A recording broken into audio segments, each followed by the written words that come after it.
গতকাল দুপুরবেলার দিকে যখন ধুরন্ধর 2 এর টিজারটা ড্রপ করা হলো টিমের তরফ থেকে, সাথে সাথেই টিজারটা দেখেছিলাম।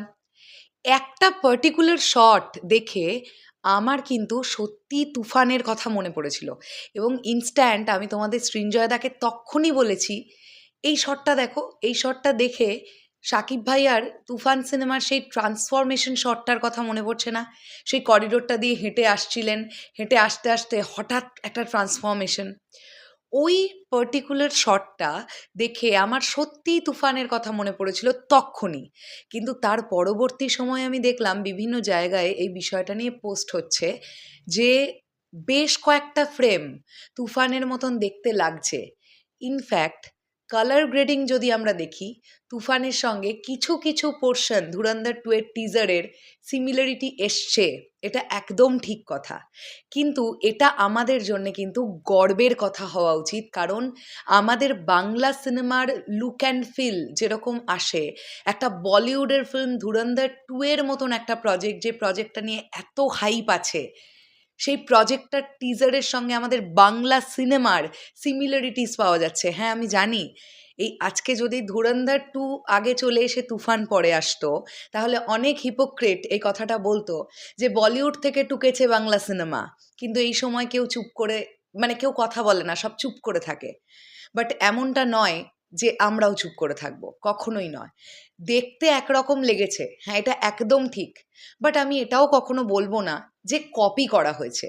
নো, দেখো, ডিরেক্টরের ভিশন একরকম হতেই পারে। বিভিন্ন জন মানুষ আমরা অনেকেই এরকম আছি নাকি, যে আমরা কেউ সাদা রঙটা অনেকে পছন্দ করি বা কেউ কালো রঙটা আমরা অনেকে পছন্দ করি। আমাদের কারোর কারোর বিরিয়ানি খেতে ভালো লাগে, আমিও ভালোবাসি, তুমিও ভালোবাসো, আছি না আমরা এরকম? তো একইভাবে একজন ডিরেক্টরের ভিশন আর একজনের ডিরেক্টরের ভিশন সেম হতেই পারে।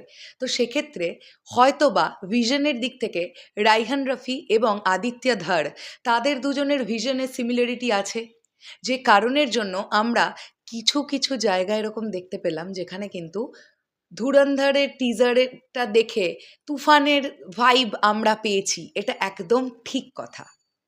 তো এটা আমাদের জন্য একটা প্রাউড মোমেন্ট হওয়ার কথা। আর শোনো, একটা কথা বলি, ইন্ডিয়া আর বাংলাদেশ পাশাপাশি দুটো দেশ।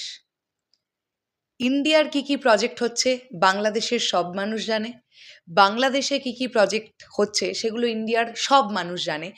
সিনেমা সংশ্লিষ্ট মানুষেরা তো জানেনি। তো তোমাদের কি মনে হয় যে তুফান সিনেমাটা বাংলাদেশে এই রকম রমরমিয়ে ব্যবসা করেছে, ইন্ডিয়ার মেকাররা তুফান সিনেমাটা দেখেননি? হতেই তো পারে কোনো একটা জিনিস দেখে তারা সেটা থেকে ইন্সপায়ার হয়েছেন। ইন্সপিরেশন নেওয়া কিন্তু খারাপ নয়। আমি বারবার বলছি, ইন্সপায়ার্ড অ্যান্ড কপি, এই দুটোর মধ্যে কিন্তু আকাশ পাতাল তফাৎ আছে। ইন্সপিরেশন আমি নিতেই পারি, বাট সেই ইন্সপিরেশনটা নেওয়ার পরে আমি আমার তরফ থেকে আমার যে ভিশন, সেটা আমি কতটা দর্শকের সামনে রাখতে পারছি, সেটাও কিন্তু একটা ব্যাপার। বাট এটা একদম ঠিক যে ধুরন্ধরের কয়েকটা ফ্রেমের সঙ্গে তুফানের ফ্রেম, সরি, মিস করেছি, তুফানের কয়েকটা ফ্রেমের সঙ্গে ধুরন্ধর 2 এর টিজারের কয়েকটা ফ্রেম কিন্তু একই রকম দেখতে লেগেছে। এটা নিয়ে কোনো মিথ্যে কথা নেই। স্পেশালি করিডোর দিয়ে হেঁটে আসা মেগাস্টার শাকিব খান এবং এক, মানে ওই সেম টাইপের করিডোর দিয়ে হেঁটে আসা রণবীর সিং, বেশ একরকম, বেশ একরকম। তোমাদের কি বক্তব্য এই বিষয়টাকে নিয়ে কমেন্ট সেকশনে জানিও। আসছি আবার খুব শিগগিরই। তাহলে এখনের জন্যে টাটা।